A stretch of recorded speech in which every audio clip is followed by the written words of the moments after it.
Hi, I'm Michelle Shapiro, integrative functional registered dietitian and host of the Quiet the Diet podcast. On this episode of Quiet the Diet, we're sitting down with the brilliant Jennifer Caryn Brand, who's going to talk to us about childhood food allergies from a functional nutrition perspective. We're also going to talk about skin conditions that children may encounter and why elimination diets may not be the most effective approach to treating these skin conditions. I think you'll learn so much from Jennifer. She's a wealth of knowledge and a breath of fresh air in this industry that's so saturated with restriction. Can't wait to see you in there. I am joined today by my amazing colleague, Jennifer Caryn Brand. Jennifer, I have to say, the way we met was very funny. And I don't know if you know why it's funny. I'm not sure. Tell me. So I'm just so glad that we did meet, and I'm so glad to be here. So yes. That's how I feel too. So it was already a trick question to start with. That's the way this is going to go today. I'm kidding. There was a time in like 2020 when Clubhouse, which this app where people it was in like the blink of an eye. Either you were on Clubhouse or you weren't. And we met in a Clubhouse room. It was like this app where, honestly, it was a lot of healthcare professionals at the time would come in and like chat about topics. And it was like everyone was on a stage, basically. And we were all talking to each other.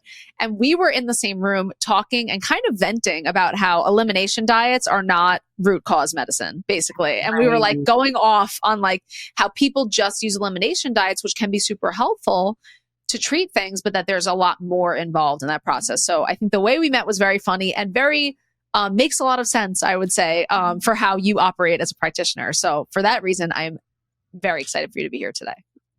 Thank you. Well, I'm just thrilled to be here. And I do remember Clubhouse, and I don't know what happened to Clubhouse now that you brought it up. It was huge and important to all of us. And then it was just like gone. I think it still exists, but everyone stopped. Everyone just started leaving their house again, I think is what made the difference. I think so. Yeah. But Jennifer, of course, I'll have introduced you, but I want you to introduce yourself and tell us, how did you kind of come into the special work that you do, and tell us about the special work that you do. Great. Well, my name is Jennifer Brand. I'm a clinical nutritionist. I have a bachelor's degree in nutrition and dietetics. I have a master's degree in public health. I have a master's degree in human nutrition. I'm a certified nutrition specialist and a licensed dietitian nutritionist. I've been doing this work probably since about 2013, I would say. However, I've been specifically focused on kids for probably about the last 6 to 7 years or so. And the focus in my practice, I work with children with chronic skin rashes and help them navigate the journey to healthy skin without more diet restrictions, without stronger prescription creams, and without more environment changes. And we do this by getting to the root cause of the problem, which is not food. I use functional testing in my practice. And once we understand what somebody's root cause imbalances are, we can create a roadmap for them to help them navigate that journey to healthy skin where kids can eat more foods and expand their diet. I'm so passionate about that. So I'm really glad we're going to talk about that today. But so expand their diets. They can sleep better. They can feel good in their skin, and they can regain normalcy. That's probably some of the most important work that a person can do. So I just commend and thank you for that. And I'm so glad that you made that transition 7 years ago from exclusively working with children. And I know you also are well versed in and have worked with kids with other autoimmunity, gut conditions. And if there is a skin condition for a child, as you're going to, of course, tell us today, it is not only a skin condition. Skin is not only skin deep. Of course, you're looking at all of these other organs that we're going to talk about when we talk about the skin. So the kind of current treatment that we see for skin conditions for kids is what? What do you see in the kind of allopathic conventional treatment? When kids are coming to you, and parents and kids are coming to you with conditions, what do you see them as having tried, or what's the conventional approach right now? Oh my gosh, they've tried everything. Of course, beginning with elimination diets, that's a primary recommendation. So stronger prescription creams, more foods out of the diet. And beyond that, a lot of parents start playing Dr. Google and they start trying to do it themselves. And so they go down the mold rabbit hole. They go down other environmental trigger rabbit holes. They start doing random things to try to detox their child. The list goes on. But by the time people find me, they literally have tried everything. I had one family, and this was a number of years ago, and this just goes to that point that people have tried everything. The one clear area this child had was their diaper area. So they literally wrapped their entire child in diapers at one point just trying to see if that would solve the problem. So really, by the time people have found me, they have tried absolutely everything to solve the problem.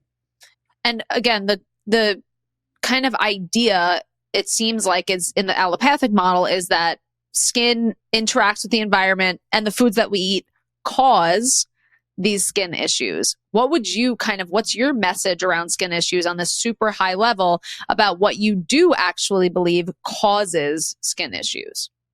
So what I find in my clinical practice, the primary root cause that I see, particularly in children, are imbalances in the gut microbiome. And one of the absolute biggest mistakes I see people making is going on these elimination diets and taking more and more foods out of the diet. Talk about that. Yeah, and I'll just start diving into that right now because it's just so important. And I think this is one of the things I'm most passionate about people knowing, is that food is not the root cause of the problem. And a lot of people, like all of you listening, if you've noticed this, like maybe you've taken some foods out of your child's diet, maybe there have been some improvements for a period of time, symptoms come back. Oh, just need to take more foods out. You take more foods out, symptoms improve for a period of time, things come back. Oh, take more foods out. So it's this really slippery slope of a continuously shrinking diet. So what's really important to understand is that your child's body runs off of nutrients from foods they eat. It's fuel. It's basically like not putting gas in your car, not charging your car, whatever type of car you have nowadays. It's like not fueling your car and expecting it to run. I mean, it's not going to, right? So you have children on these ever shrinking diets, and our bodies run off of nutrients from foods we eat. So when those nutrients are missing, the body's not going to have all the fuel it needs to do, grow, develop, function, thrive, let alone build and repair healthy skin. And children, pound for pound, because their bodies are doing so much, and at a healing journey, they're doing even more, have a huge metabolic need, greater than we do, compared to adults. And so if you think about it, you have these shrinking diets, less and less fuel, and you're expecting healing, and it's not going to happen. And more often than not, when clients come into my practice, one of the first things that we do is work on getting off that elimination diet and incorporating foods back into the diet. And just that alone, people start to see improvements. And what I find is happening are these imbalances in the gut microbiome.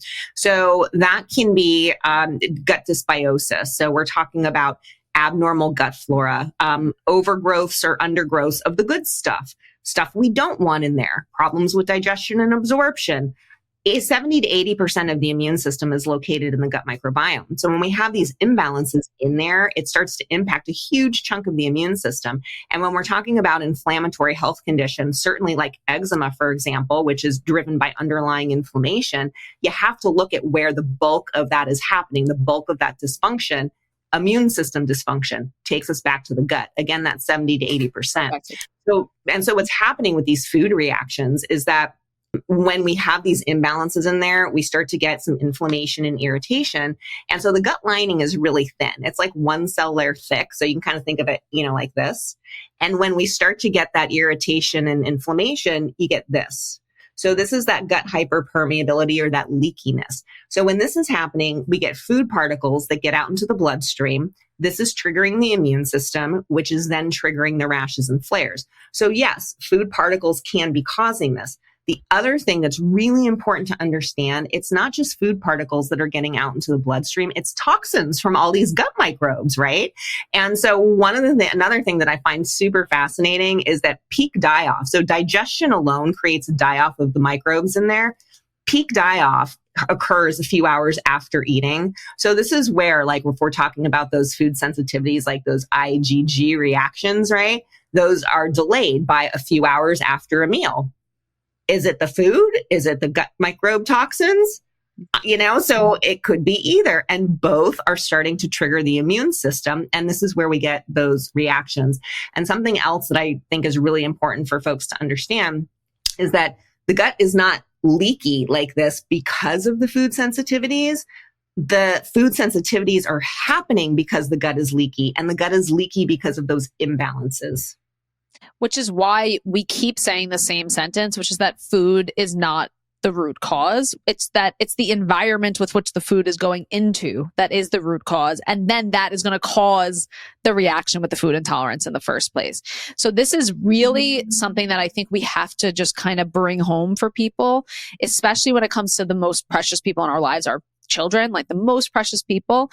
Taking a bunch of foods out of the diet is not going to solve an underlying issue. And the way I think of it is, let's say even in a case of a gluten intolerance, which is a true gluten intolerance, not one of those food sensitivity tests, which we can definitely talk about, by the way, but a true gluten intolerance someone has. If their body, again, is reacting to gluten in that way, let's say it's creating some sort of either an immune or gut response every single time. If that's causing the leaky gut to happen, taking gluten out may reduce that reaction. But what's going to help heal the fact that that lining of that gut is already disrupted? If there's in a different visual way, if there was a battle kind of being fought on, and there was a battleground, and then the battle ends, the battlegrounds themselves still need repair, right? So you still have to go in there and repair. And I think a lot of people are very quick, like you're saying, with children especially, let me cut these foods out and the reaction will stop. But you still have to go in and do the healing part, which I think is where you so beautifully come in, Jennifer. And I think that's why we go so crazy about elimination diets, because they do not fix the issue. They may just stop irritating the issue for the time being. And what are some other risks of elimination diets? Like, for instance, for children specifically, I'm assuming microbial diversity and food diversity is extremely important. What other risks of elimination diets do you see? Yeah, I mean, absolutely. The way that we help support and grow a healthy gut microbiome is with diet diversity, right? And so elimination diets do start to interfere with that. And then, of course, I've seen children way younger than anybody wants to believe starting to develop unhealthy relationships with food, fear of food, disordered eating habits, and again, that lack of nourishment that they need to grow and develop. So, more often than not, also, once kids, in my practice do start getting better nourished, some of the other things that are reported, not only does the skin start to improve, but the child is growing better. They're developing. They look healthier. They look stronger. Their hair is growing. Their nails are growing. So those are things that I hear all the time as well. So it's really exciting to, see these positive benefits just alone from starting to expand somebody's diet again. And of course, we should differentiate too, right? So we are talking about food sensitivities, which are those IgG food reactions versus because then we also have your IgEs, which are the allergies. And so if your child does have IgE allergies, that can be life-threatening. So definitely work with your doctor and your practitioner about what needs to be kept out for safety reasons. And, many times too, though, I do have a lot of parents that are terrified to introduce the common allergens. It is really important to introduce the allergens as long as there's not an existing IgE allergy to them. So definitely work with your practitioner, with your doctor on what is important to keep out versus what is important to keep in, because you can start to run the risk of developing, the risk is greater for developing an IgE allergy if those foods are kept out of the diet unnecessarily. And I should say too that a mechanism for the development of IgEs is also that gut hyperpermeability, as well as having a broken skin barrier in the first place.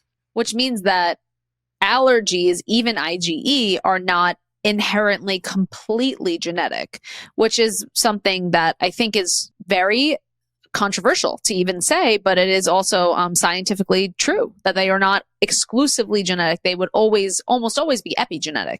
Is that true for skin conditions in general that you're seeing too?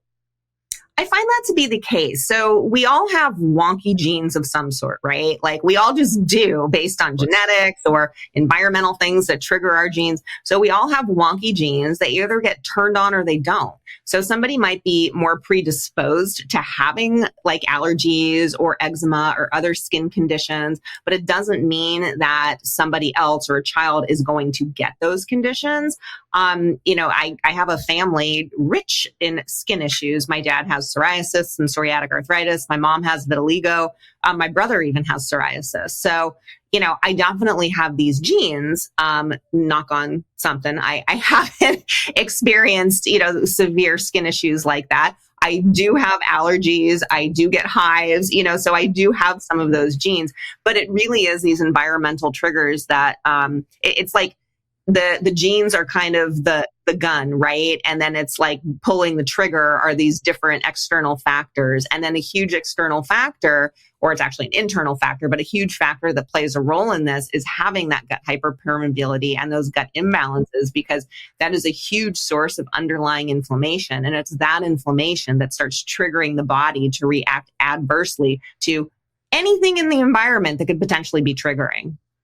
Yeah. So it's not the laundry detergent. It's the fact that your constitution now is not tolerating the laundry detergent or something like that. It's first of all, you answered my first question that my sister Jennifer asked me to ask you, which is, should we be introducing those foods earlier on? Because that's something that is also controversial. There's like different periods of time in society where sometimes doctors will say, don't introduce it early on, try never to have peanuts or anything like that. You actually think it's important to introduce those foods earlier on, and early introduction can help with a better immune response in the long term. Absolutely. And the newer research and even physicians nowadays are recommending to introduce those allergens, again, as long as there's an existing allergy to them, when the child starts eating solid, so around 6 months of age. And as well, when mom is nursing, keeping those foods in her diet additionally to help, to really help expose the child to those allergens early on. To be like not that controversial, but to just open up this, God, I keep using that word. I know we're talking about kids. It's big stuff.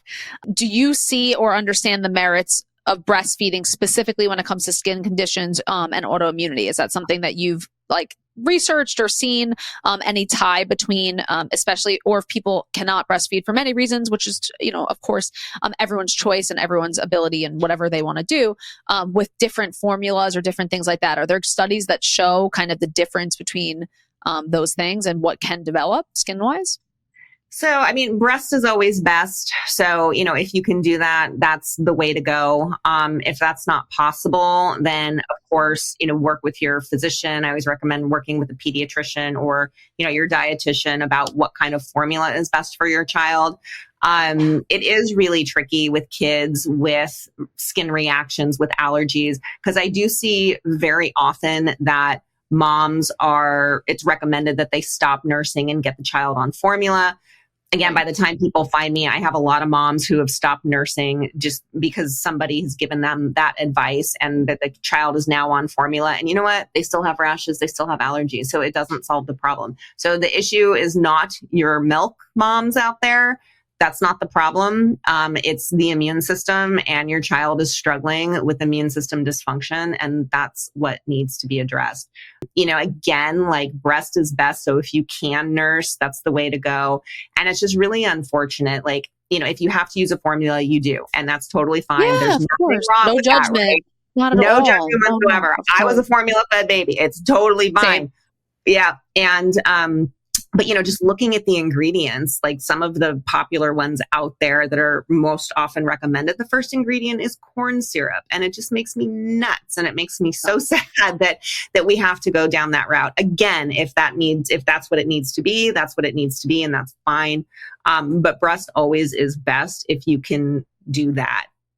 Just because it is, I think there is decent amounts of research, or some would say an abundant amount of research, that, of course, breastfeeding does confer benefits for gut microbiome and the immune system as a result. So that being said, it is not possible for everyone. There's not an ounce of judgment coming from either of us. And it's just a good thing to explore and think about for people too.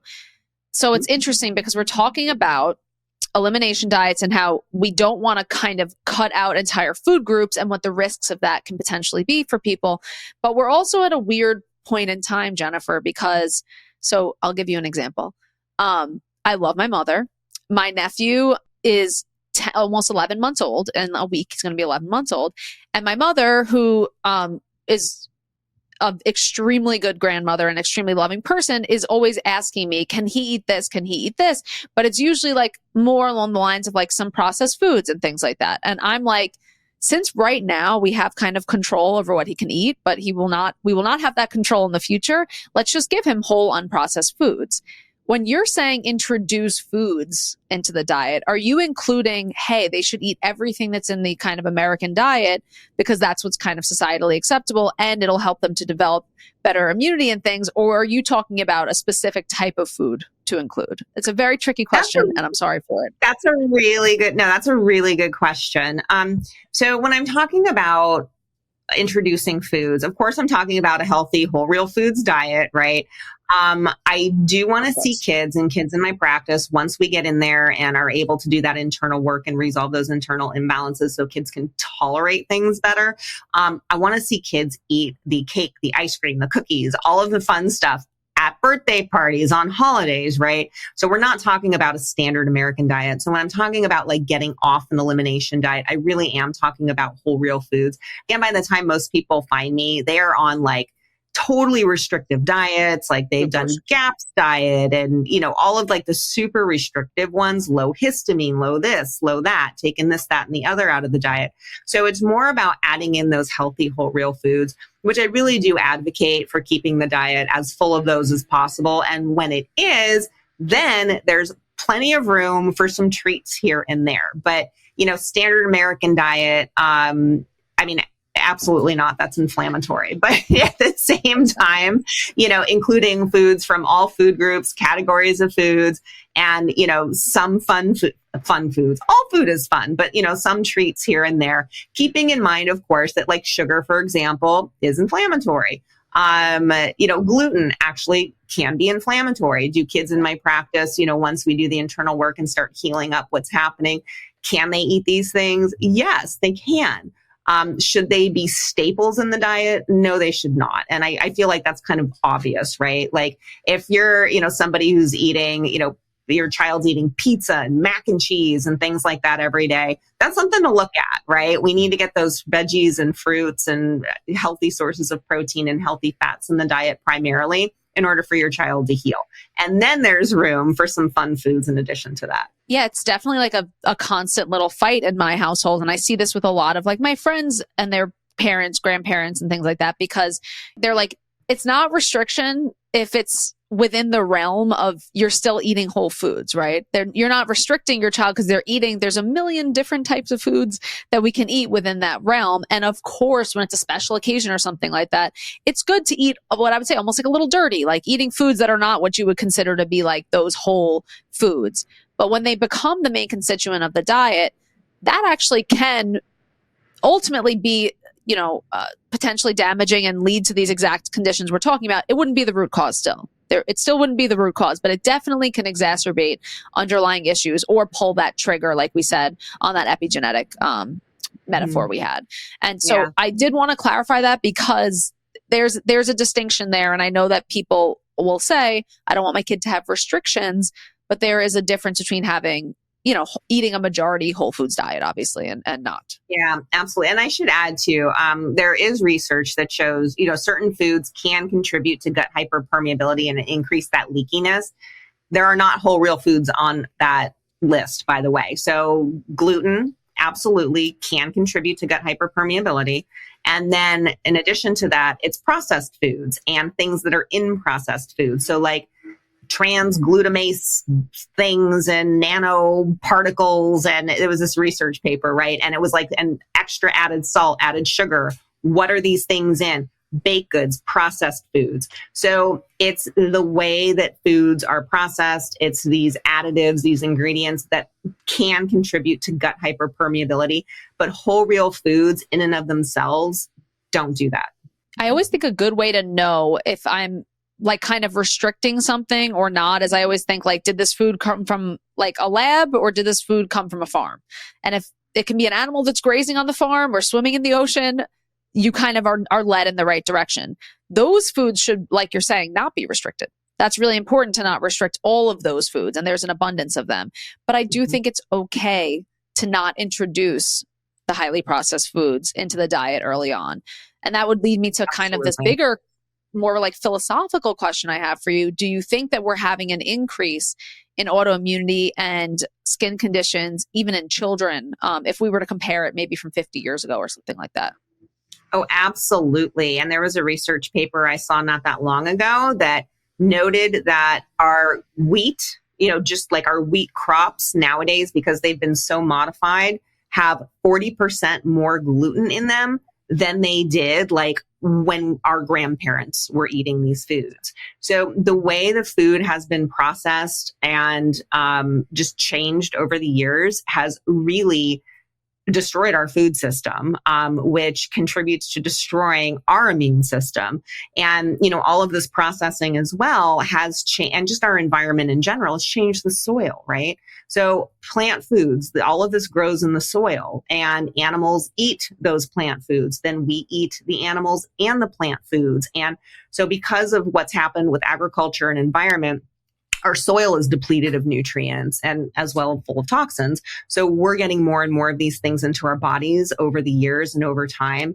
And, genetically, or evolution, from the evolutionary perspective, evolution is really slow. Our bodies can't handle this onslaught of the junk that's coming at us from the environment. So so we have a lot of children, generations of children now that have more issues with autoimmunity and the skin issues and the behavioral issues and all of that. And it really is the environment that's playing a big role. And how would you say it is possible or hopeful that we can protect ourselves from this environment or repair from this environment that we're living in, which seems incongruent with human health? I think we can. I think a lot of education is necessary. I don't think in our lifetimes we're going to be able to change, what's happened. The system, no. Right. And the system's going to continue to spin and do what it's doing and get worse. I mean, it just is. And I think the best thing that we can do is educate ourselves and learn what we can do to better support our immune function, our gut health, our overall health, for us, for our children. And I do use a lot of supplements in my practice. And, we need to start with food. You can't out supplement a diet that's lacking in the first place. But because our food is so much more devoid of nutrients than it used to be, I do find that nutrient supplementation is an important part of the process. And I think it's going to become more and more important in years to come. Yeah, this is another kind of debate I see with people is like, if you're eating a whole diet, you should not need nutritional supplements. And I'm like, well, there is no such thing really as a whole diet anymore because we don't have the nutrients available in food, and our demand for those nutrients within our body as we exist in this environment is too high for our needs. So oftentimes, I know as adults, many of us will need some nutritional supplements for life, to be honest with you. Are there ones that you think almost every single kid is going to need? Are there any supplements that you feel like they're just not going to get this from food? Yeah, absolutely. And I find in particular on a healing journey and in particular on a skin healing journey, protein is of the utmost importance. And the guidelines that we see out there for how much protein is needed are really to prevent deficiency for all nutrients, really. Like if you look up the RDAs, right? This is not for optimal functioning, for growth, development, for healing. These numbers that you see are for preventing deficiency. So we are way beyond deficiency. Right. So like preventing like medical need intervention deficiency. We're talking about like serious deficiency. Exactly. And so one of the things that I encourage my clients to do, and protein is like one of the first nutrients I start talking to my clients about. It's like, look up, just do a Google search, nutrients needed for wound healing, because we're talking about healing what's happening on the skin. And you will see how much higher the RDAs are for protein and for all other nutrients. So protein, super important. Have a source of protein with each meal. Add a protein powder in addition to that. So I do increase protein levels in my clients. Another super important category of nutrients that I really encourage folks to get in, antioxidants. Those come from a variety of vegetables and fruits. When we're talking about chronic skin rashes, certainly like eczema, underlying inflammation is a driver. We get inflammation when we have oxidative stress. We get oxidative stress when we don't have enough antioxidant nutrients to combat that. Antioxidant nutrients are found in vegetables and fruits. A lot of these things are either excluded from the diet, picky eating or elimination diets or what have you. So it's like, we've got to increase protein. We've got to increase veggies and fruits. We've got to work on picky eating if that's an issue. And, we've really got to get these nutrients in. So from a supplementation standpoint, again, I do recommend protein powders, collagen. Antioxidant nutrients, vitamin C is super important. Not just as an antioxidant, it also helps collagen build skin. It's important for the body's stress response. It's actually a natural antihistamine as well. So vitamin C is a big one that I have people get in. Depending on the age of the child, usually like a year and up, I might start even with a multivitamin. And then, of course, we always talk about gut supplements. I think that everybody should be doing a probiotic. I highly recommend spore-based probiotics over bacterial strains unless we know what's happening in the gut. Because, for example, a lot of people will just start with a probiotic, a bacterial strain. Well, some bacterial strains produce histamine, which if your child is itchy, and we can go down so many rabbit holes. Okay, so the itch that comes along with eczema more often than not is not related to histamine. However, if your child is itchy, I still would recommend being careful because some bacterial strain probiotics increase levels of histamine. And so that can exacerbate the problem. Yes. And also, unless we've done comprehensive digestive stool testing, and I do recommend professional grade comprehensive digestive stool testing, which is very different than something you can get out there by yourself. I won't mention any test names here, but you guys, depending on when you're listening to this, whatever's popular on the market, if you can get it yourself, I would steer away from it and go for the professional grade. It makes a difference. But until we know what's happening in the gut, like if your child has high levels of good stuff in there, you don't really want to add a prebiotic necessarily or a bacterial strain probiotic. So I always recommend spore-based probiotics, certainly until we know what's happening in there. They survive gut acidity better. They are better at repopulating the gut. And they actually have more longevity in there compared to bacterial strains. But so I would say they're probably those are some of the primary important supplements that I recommend my clients. And I usually do an immunoglobulin, which is sort of like a dairy-free colostrum, but a colostrum supplement is always a good way to go additionally. And there's a slew of others, but I think those are some of the important basics. And this would be not only for kids who have skin conditions, but you're thinking many kids could probably benefit or need these supplements as well. Yeah. Oh, absolutely. Absolutely. And, the way I look at it too, it's so there's kind of a progression. When we have any sort of chronic inflammatory health condition, gut issues are a root cause of that. And, if you kind of think about it this way, if your child does have silent reflux or, has been put on PPIs or something like that for reflux, whatever that might be. So if they're gut issues, right? So that's kind of how it starts in some people. But some people, a lot of my clients with skin rashes don't have any gut symptoms at all, but that's still an underlying cause. But it's sort of like gut issues, and then skin issues are a more severe presentation of gut issues with or without gut symptoms. And then beyond that, we start getting into the behavioral issues and the spectrum disorders. And that's even a more severe presentation of what's happening in the gut. So these types of interventions and looking at what's happening in the gut really apply across the board to any sort of chronic inflammatory issue that children, people in general might be living with. That the way I look at it too, it's if you're, working with, and I always recommend, I am not a doctor. This does not take the place of medical advice, right? This does not take the place of medical advice. Always talk to your doctor. But if you're working with your doctor and basically on medications to manage symptoms, that really is an opportunity to figure out what's happening under the surface, taking a look under the hood.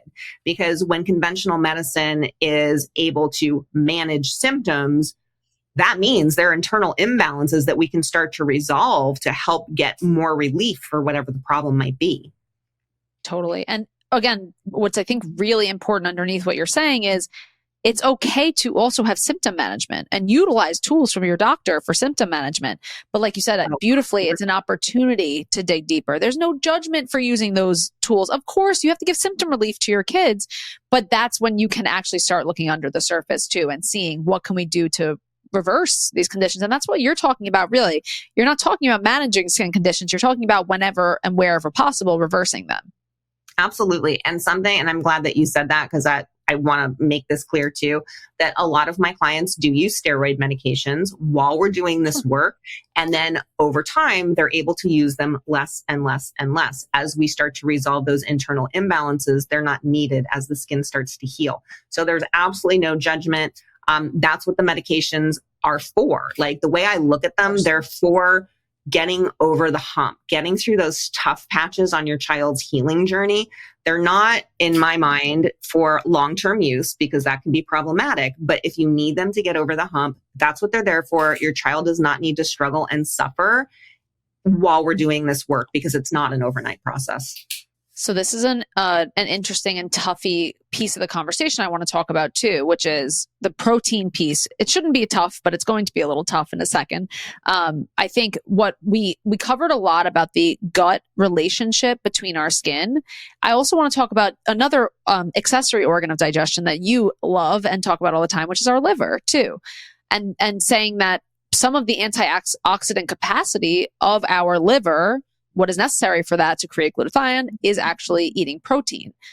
A lot of people who, I would assume parents who have children with skin conditions may consider the ultimate elimination diet being something clean, like having a vegan or vegetarian diet for their children. Can we speak about what your thoughts are on that and talk a little bit more after that about detoxification and the liver and how that's related to all of this too?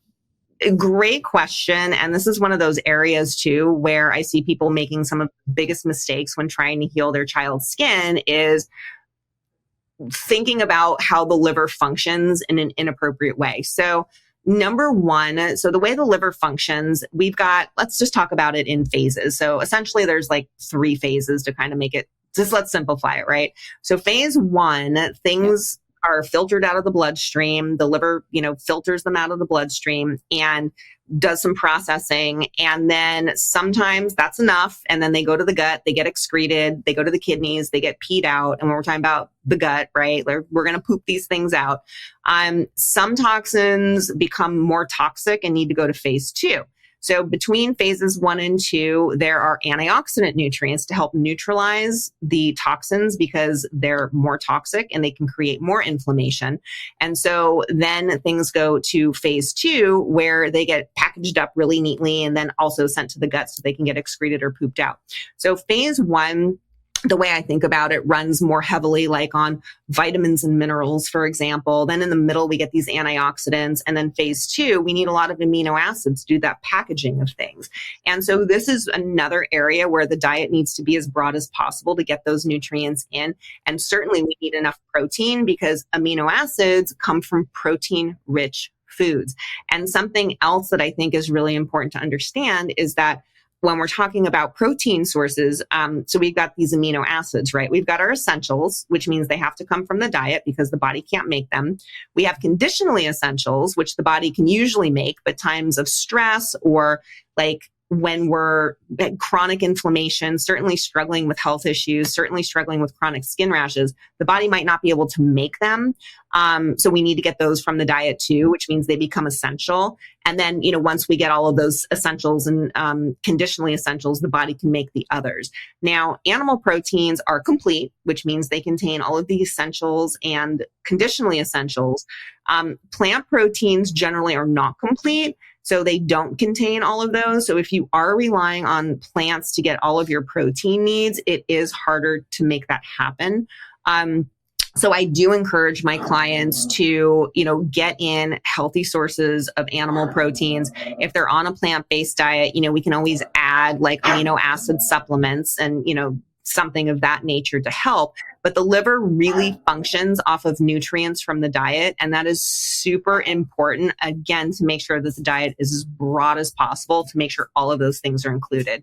And, something else too, like a lot of people will go for supplements like milk thistle or other herbal supplements, which, there can be a time and a place for interventions like that. But the other thing to consider is a lot of those interventions will push phase 2 or phase 1 faster, which can create more toxins. And then if we're backed up in phase 2, that's going to create more inflammation and more toxic load.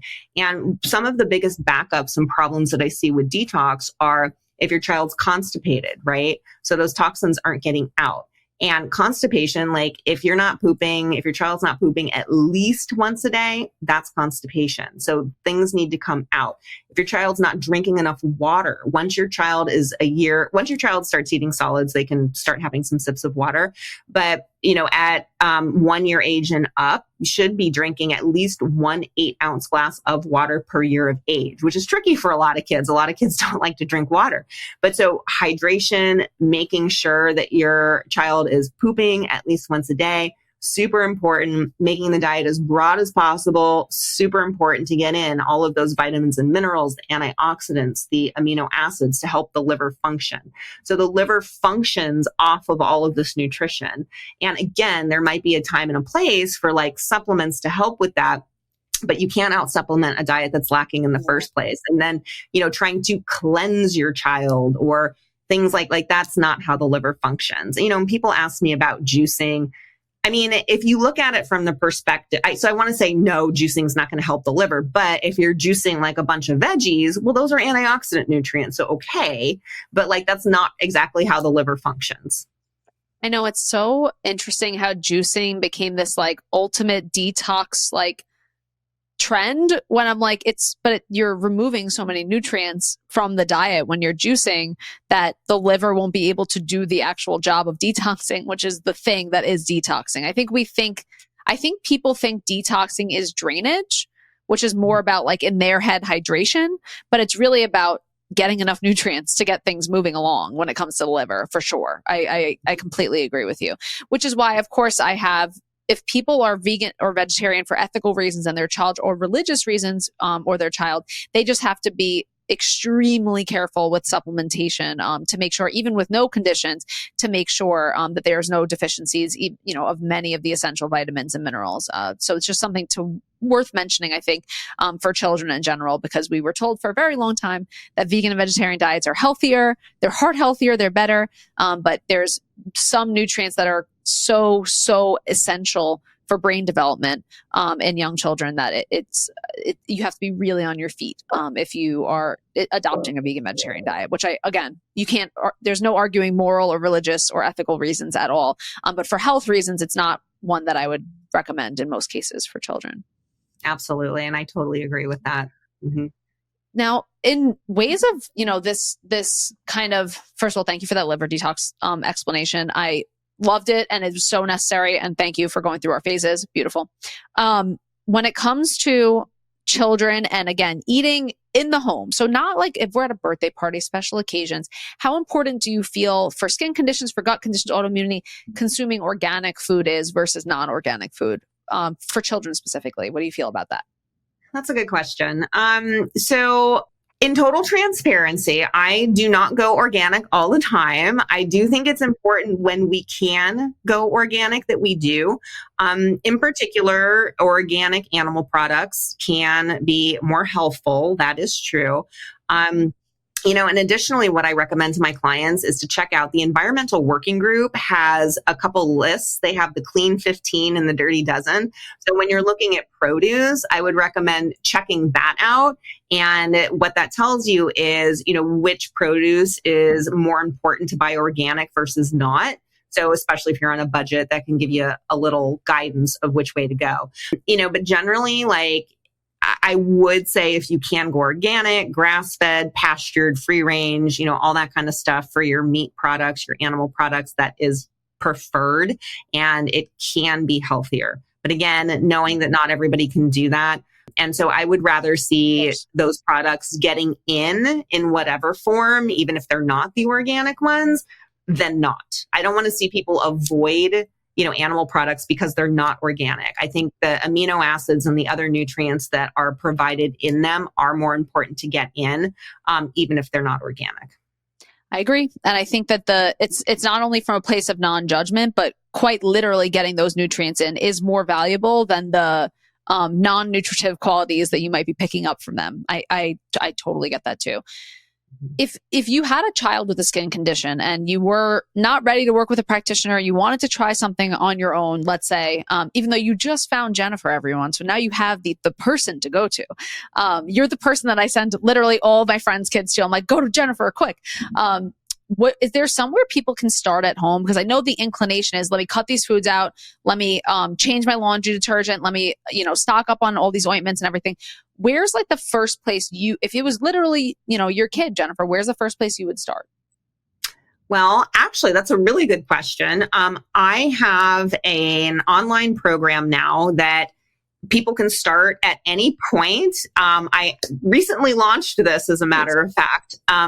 And so what it is it goes through, I have a live group program that's actually currently running right now at the time we're doing this recording. And I run that a couple times a year. And so I do have a process in my practice that I take my clients through.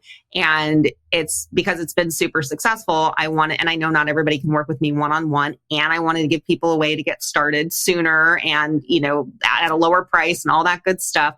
So my process, and this is what I teach in the live group program and now also in this one that's available all the time.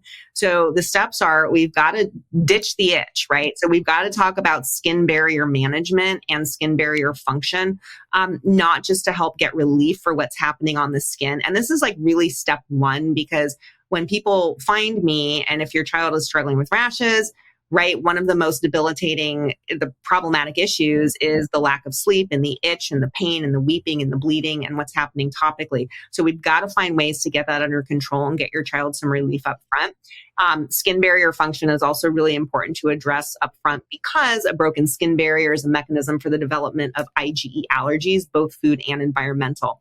So we talk about ways to protect and support the skin barrier. Then we go into nourish, where we talk all about some of the things that we've been talking about today, expanding the diet, how to do that, why taking foods out is problematic, and, what to do instead. Then we do talk about immune function, right? So some of the things, again, we talked about today, like how do we lower that inflammation? What are strategies to do that? What do you need to know about that for your child? What foods are really important? What nutrients are lacking that are, those antioxidant nutrients and foods that they're in, so we can start combating that inflammation. We go over detoxification, right? So we do talk more about liver health and how to appropriately support detoxification so that those toxins can get out. We go over things like mold, and if that's an issue for your child, and MTHFR, and so many other things that people start thinking about when it comes to detoxification. We dive deep into the gut. I show people comprehensive digestive stool test analyses. I do walkthroughs and explain how I look at these through the eyes of somebody that works only with children with chronic skin rashes, and, what we need to address in the gut. So it's this process. So anyway, I do have a program that addresses all of these aspects that people can join at any time, and it's self-paced, so they can do this at home. So that is something available to people. And I would say, like, primarily though, like, aside from that, if you're, at home listening to this, number one, stop taking foods out of the diet unnecessarily. Like, that would be the primary thing. Like, if you can't tell or aren't sure if a food's causing a problem, it's not the food. Leave it in the diet. Like, you'll know if your child eats a food and you can pinpoint a reaction, then it makes sense to keep it out while you're working on addressing the root cause of the problem. But if you can't tell, which I find is the case for the most part with most people that I talk to, add it back in. I think this is such a safe space for parents to be, who must feel so overwhelmed and fearful during this time. Like, your baby's not sleeping because of this. It's like it's the worst feeling in the world, I'm sure. So I'm so happy of this group membership now too.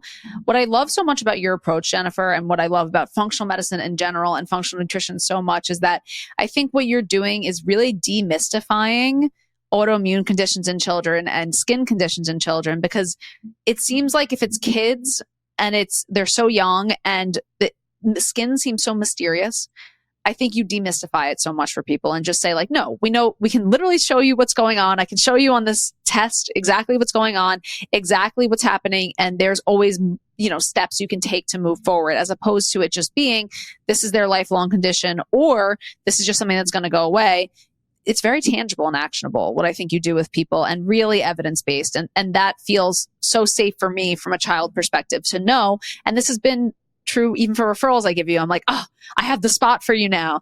Because I think you leverage the power of medicine to make something that feels so overwhelmingly mysterious and scary really tangible and understandable. Yeah, oh, thank you. And one of my goals too is to create a space. I think like so many of us in this field have had our own health issues that we've had to resolve because we've felt that we've been failed by the conventional system, right? And so something that really is important for me to provide in my practice is that safe space. And I want parents to know that there is a better way. It does not have to be this way. Your child can eat more foods. They can sleep better, which means you can too. They can feel good in their skin. They can have a childhood free from their disruptive skin symptoms. And, the programs that I've created, we have like a Facebook community and just these different ways to connect parents with each other so that they don't feel so alone. And it's just really been such a blessing. And I just feel so grateful to do this work and to be bringing in, so many people into my practice that really can benefit, not just because their child's skin is healing, but, I've had parents tell me too, like, oh my gosh, I can't believe, and I'm so grateful to just have this environment, this safe space where I can, voice how I'm feeling, where I realize now that I'm not alone because, oh my gosh, I had a mom, her child had a very severe allergic reaction. This was last week, and they're not sure exactly what happened, but it was an EpiPen ride, ambulance ride to the hospital. And she was telling me like the next day she was at the supermarket and she's reading labels, right? Reading labels. She's like, oh my God, he can't eat this. And she was watching, and I hadn't even thought about this way, but she was watching other parents just throw things into their cart, just throw foods into their cart. And she lost it at the supermarket because she just the anxiety around having to read every single label and watching other parents just throw things into their cart because they didn't have that concern. And I lost it too when I was talking to her about it. And so just to have a safe space where parents can connect and feel like they're not alone is so important. And that's something that, I also like to provide to people as well. It's one of the most important aspects of healing is that community piece. And it can feel like, again, the most precious person in your life who feels like you're responsible, you are responsible for their health, and to not have that pathway forward, to then have people you can share that experience with and not feel alone is like so important. So I thank you for that. And now we know that that's one amazing pathway people can work with you. Do you still take clients one-on-one as well? I do. Yeah. So I've got the group program that I mentioned, which again, it's like just open. People can join anytime. There is a Facebook group with that. There is the ability to ask your personalized questions too, even though it's sort of this online group program. Then the other program I mentioned, it's similar, but there's a live component that runs twice a year. Next time is going to be April 2024. And then, yes, I do work with one-on-one clients as well. So that's always an option and always an open opportunity for people too.